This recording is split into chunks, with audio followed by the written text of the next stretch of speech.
pinakamabilis na basic maintenance at pinakamura na kayang-kaya mong gawin sa bahay nyo.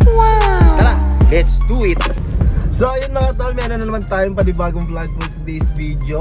Siyempre, ang gagawin natin ngayon is mag-change oil lang sa sasakyan na to. Siyempre, bagong lahat, bibili muna tayo ng mga parts na kakailanganin natin, tulad ng engine organ, tapos oil filter.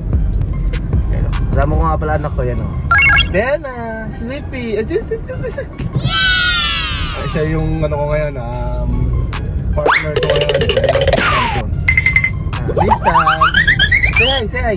Hi. Hi. Ganda na assistant ko yun, nakahilata oh. Nakahilata.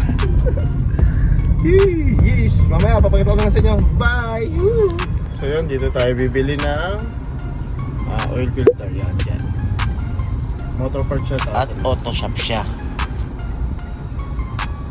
At syempre, bagong lahat, kailangan muna natin mag-withdraw. Wala kasi tayong perang cash hawak, kaya yun, withdraw muna. Pagkatapos mag-withdraw, bumili agad ako. Dito, hindi ko na napakita kung saan ako bumili ng langis. Pero syempre, ang binili natin, Shell Ultra na fully synthetic gas type. At syempre, sinimulan ko na agad to.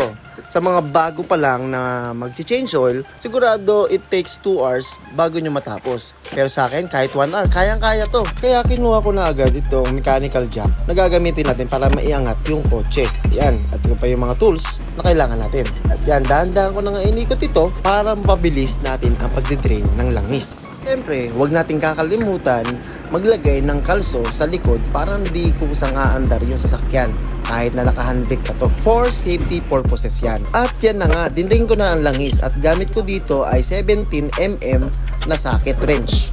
After ko maluwagan, syempre ginamitan ko na to ng magic kamay para matanggal na yung bolt. Ayan, tagas ang langis. Tinanggal ko rin tong cover na to para mas mapabilis yung pagdidrain natin. Syempre, sunod na dyan yung pagtatanggal natin ng oil filter na luma. At pagkatapos natin mabaklas ang lumang oil filter, sabay na natin ikabit yung bagong oil filter. At syempre, bago yan, kailangan malinis yung surface na kakabitan natin.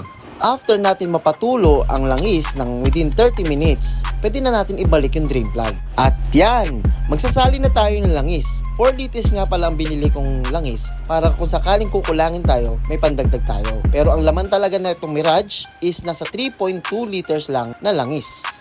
Yan, tapos na tayo. Pero syempre, bago ang lahat, kailangan siguraduhin nating mahigpit ang oil filter at drain plug para wala tayong magiging problema at maging tagas yung mga binaklas at kinabit natin. So yung mga tol, tapos na tayo sa change oil. Maraming salamat sa panonood nyo. Hanggang sa muli, bye-bye! Check natin yung sukat ng langis.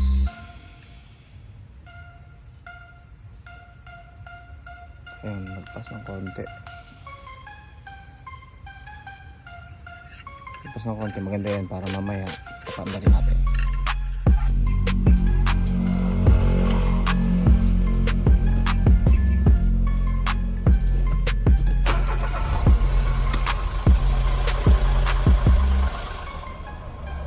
Yun o. Ganda na ng tunog, mga boss.